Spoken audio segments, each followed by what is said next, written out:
Hello प्यारे बच्चों, कैसे हो आप सभी लोग। स्वागत है एक बार फिर से आपके अपने सेलेक्टिव लर्निंग अड्डा में। तो प्यारे बच्चों, आज हम देखने वाले हैं बहुत ही ज़्यादा इम्पोर्टेंट क्वेश्चन। जो हम आज बात करने वाले हैं परमाणु। तो इसमें हम बात करेंगे, ज़्यादातर जो क्वेश्चन होंगे वो हाइड्रोजन से रिलेटेड। तो यहाँ पर जो हाइड्रोजन परमाणु है वो इलेक्ट्रॉन के द्वारा कैसे लाइट का एमिशन करता है या इलेक्ट्रॉन को लेता है, तो वहाँ से जो भी स्पेक्ट्रम बनती है उनके बारे में आज हम बात करने वाले हैं। तो प्यारे बच्चों, हमारे साथ बने रहिए। और अभी आप हमारे इस चैनल को, अगर आप नए हैं तो आप ज़रूर इस चैनल को सब्सक्राइब करें और अपने दोस्तों में ज़्यादा से ज़्यादा शेयर करें। चलिए प्यारे बच्चों, बात करते हैं अपने इस नए एक टॉपिक पर। तो प्यारे बच्चों, आपके सामने एक क्वेश्चन है। परमाणु में इलेक्ट्रॉन की अस्थायी कक्षा किसे कहते हैं तथा उसकी शर्त क्या होती है। बहुत ही इंपॉर्टेंट और आपके कंपटीशन के लिए बहुत ही ज़्यादा इंपॉर्टेंट है। तो मेरे प्यारे बच्चों, यहाँ पर आप ध्यान रखना है आपको कुछ बातें। जैसे यहाँ पर जैसे कुछ एटम होते हैं, उनके अंदर कुछ क्या होती हैं, स्थायी कक्षाएँ होती हैं, स्टेबल ऑर्बिट होते हैं। कौन से होते हैं?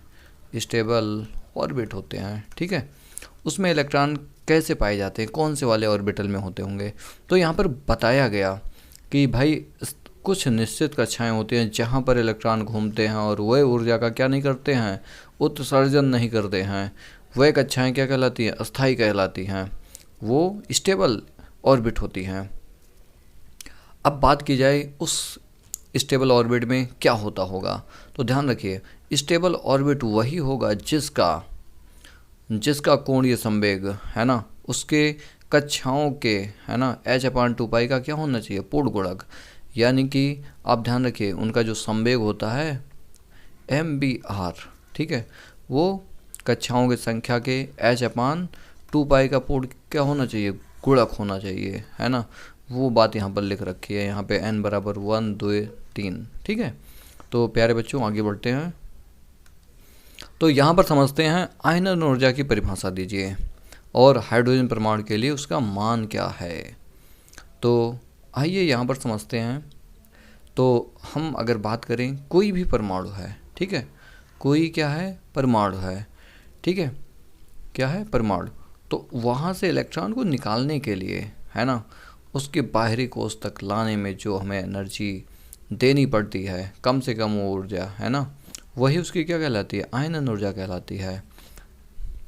तो जैसे यहाँ पे कुछ बात बताई है, यदि किसी परमाणु को न्यूनतम अथवा मूल अवस्था में इतना एनर्जी बाहर से दी जाए तो परमाणु की जो कुल ऊर्जा है ना, जो देखिए कोई भी परमाणु है, ठीक है, उसकी न्यूनतम ऊर्जा कितनी होती है? -13.6।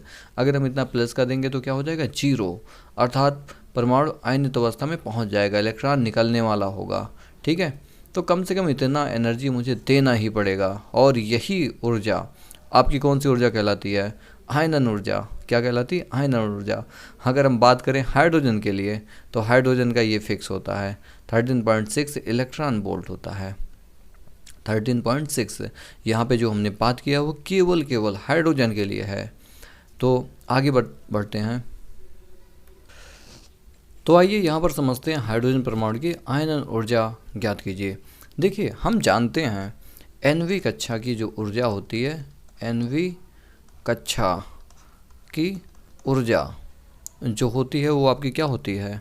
आपको पता होगा, En बराबर -13.6 इलेक्ट्रॉन वोल्ट अपान क्या होता है? बताइए ज़रा। n², ठीक है, कक्षाओं की संख्या होती है। तो यहाँ पर अगर हम बात करें आयनन किसके लिए? आयनन अवस्था के लिए भाई, ठीक है। तो ध्यान रखना, n का मान क्या होना चाहिए? अनंत होना चाहिए। तब उस समय जो इसकी ऊर्जा होती है, ठीक है, अनंत वाली ऊर्जा क्या होती है? 0 होती है। कम से कम इसको इतनी एनर्जी दें कि दोबारा ये और लौट के ना पाए, है ना। तो वो ऊर्जा जो होगी वो आपकी आयनन ऊर्जा होगी। अब कैसे निकालना है तो आप देखिए ज़रा ध्यान से। अगर हम बात करें पहली कक्षा से वो अनंत तक भेजना है तो चेक करना पड़ेगा कितना एनर्जी देना पड़ेगा। तो अनंत के लिए तो 0 चाहिए, ध्यान रखना, अनंत के लिए 0 होता है। अगर हम बात करें n बराबर 1 के लिए कितनी एनर्जी की रिक्वायरमेंट होगी प्रथम स्टेट के लिए, तो यहाँ पे 1 रखेंगे यहाँ पर, ठीक है। तो आपका 13.6 इलेक्ट्रॉन वोल्ट आ जाएगा। तो आपको जो भी वो एनर्जी देना पड़ेगा, है ना। आप देखिए 0 और 13.6 का अंतर कितना आएगा, है ना। वही ऊर्जा मुझे देना पड़ेगा बाहर से। तो ध्यान रखिए, जो आपकी आयनन ऊर्जा होगी, आयनन जो ऊर्जा है वो ध्यान रखिए भाई, इनफाइनाइट माइनस के क्या, प्रारंभिक एनर्जी। 0 माइनस एक माइनस और है उसके पास, -13.6 इलेक्ट्रॉन वोल्ट, तो ये पॉजिटिव हो जाएगा। 13.6 इलेक्ट्रॉन वोल्ट, इतनी एनर्जी मुझे बाहर से देनी पड़ेगी। ये आपको एक नंबर में लिख के आना है। एक हमारे पास बहुत छोटा सा क्वेश्चन है, रिडबर्ग नियतांक का मान लिखिए। तो यही आपका मान होता है। ये किसका मान होता है, रिडबर्ग का मान होता है। किसका होता है, रिडबर्ग का मान होता है। अच्छा, इसको किससे डिनोट करते हैं भाई, इसको हम डिनोट करते हैं किससे, हार बराबर कितना 1.097 इंटू 10⁻⁻7 मीटर इनवर्स। आपको ये ध्यान रखना है, इसका मात्रक भी ध्यान रखिए। देखिए प्यारे बच्चों, आपके सामने एक और नया क्वेश्चन है। तो इसमें मुझे दिया गया है कि किसी भी हाइड्रोजन परमाणु के इलेक्ट्रॉन की ऊर्जा कितनी है, -3.5 इलेक्ट्रॉन वोल्ट है। तो इसका कोणीय संवेग निकालना है। तो प्यारे बच्चों, मैं आपको बता दूं, कोणीय संवेग जो होता है आपका L, ये L से शो करते हैं।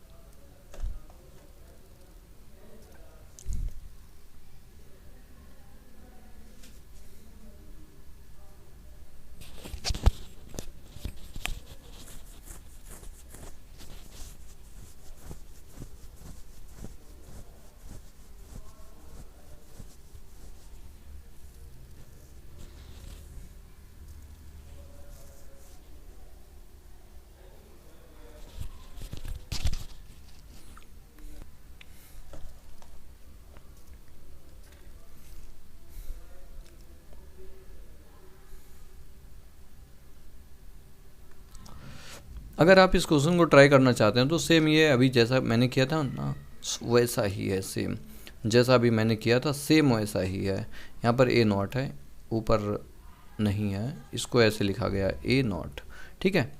तो क्या दिक्कत है भाई, अगर सॉल्व करना है तो आप जानते हैं, जो कक्षा की जो त्रिज्या होती है अनुक्रमानुपाती किसके होती है, कक्षाओं की संख्या के, किसके होती है, कक्षाओं के संख्या के, यानी कि R अनुक्रमानुपाती n²। तो ऐसे जो आपका ये वाला त्रिज्या होगा A0 अनुक्रमानुपाती होगा प्रथम 1 का स्क्वायर हो गया। और मान लेते हैं भाई जो A2 होगा ना, मान लीजिए दूसरी जो त्रिज्या निकालनी है, ठीक है, वो मान लीजिए आपका x है। क्या है, x। वो किसके अनुक्रमानुपाती होगा, 3 के होगा, है ना। दोनों को डिवाइड कर दो, A0 अपान कितना x बराबर 1 अपान कितना 3 का स्क्वायर। सॉल्व कर लेंगे इसको, तो इस 3 का मल्टीप्लाई इसमें हो जाएगा A0 में, तो आपका कितना आएगा 3² A0, ये नॉट है, क्यों नहीं है, और x, यानी कि ये 9 टाइम्स किसके होगा, A0 के होगा।